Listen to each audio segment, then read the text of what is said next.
It is early, 6:25 in the morning. We're in Bend, Oregon, home of the last... Oh, the last Blockbuster, of course. We went there yesterday. Oh, nice.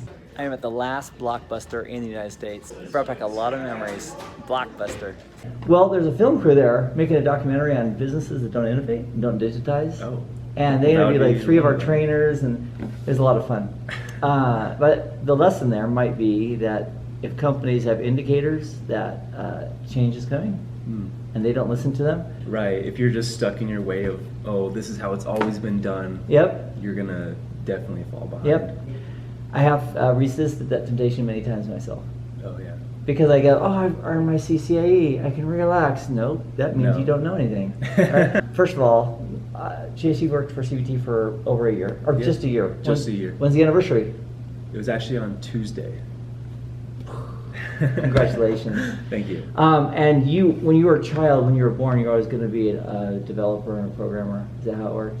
No, I don't think so. So what I'd like to do is take a moment and talk about how did that happen, because nobody's born with those skills. You went to school then for IT, college, that was your major. No. All right. So tell me how you got to the point here where you've been doing development and programming, and then just tell me that from high school on, how'd you get into what you do now?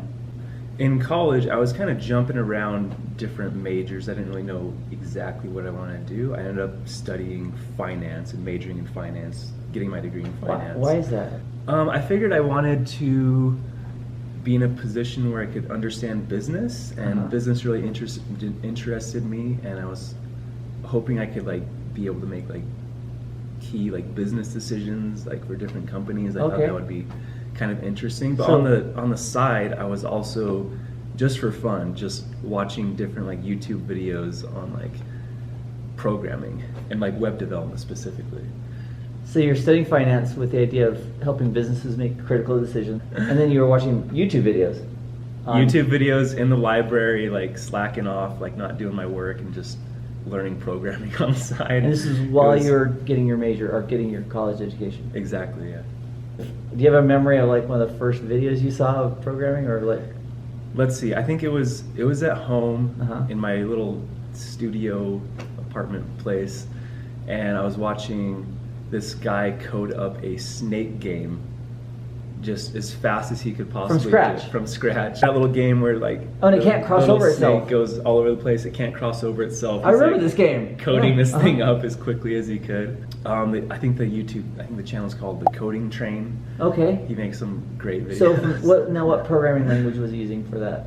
So he was using HTML, CSS, and JavaScript, and he was just whipping this thing out. He had a text editor and then the little screen on the side, and he was just going at this thing. Yeah, I was like, wow, I don't know what's going on. This is fascinating. So it caught your interest. Right. He's just creating this thing on the fly, and wow, it was really exciting to just see oh look at you can create something, even if it's just some dumb game real quick.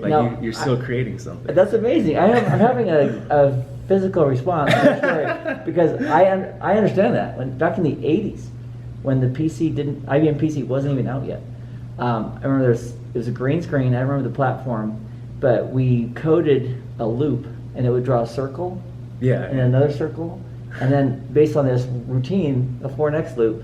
Wow, I'm going way back, but I remember the feeling. It's this thing is being created. How do you take that to where you are now? That's the key I want for these learners who are going into Cisco or entry-level IT stuff. Right.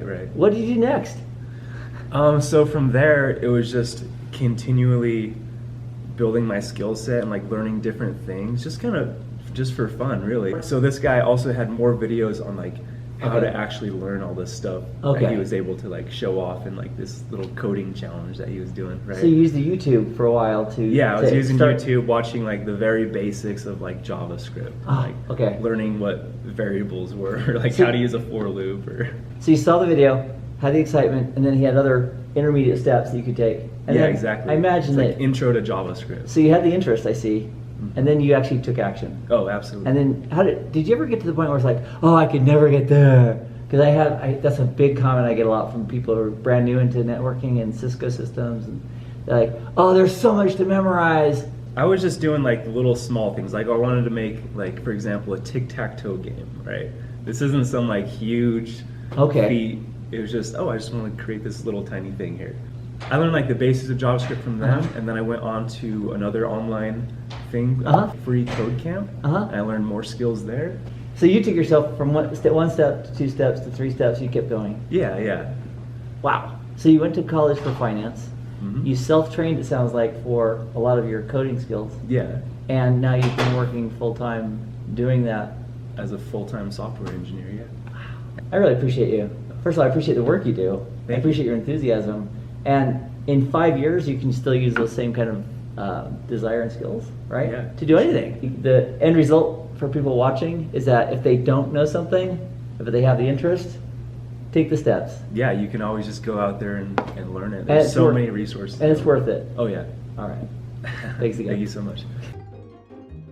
Do you know why Java programmers wear glasses, by the way? Most of them wear glasses. It's because they don't see sharp. Little programmer joke.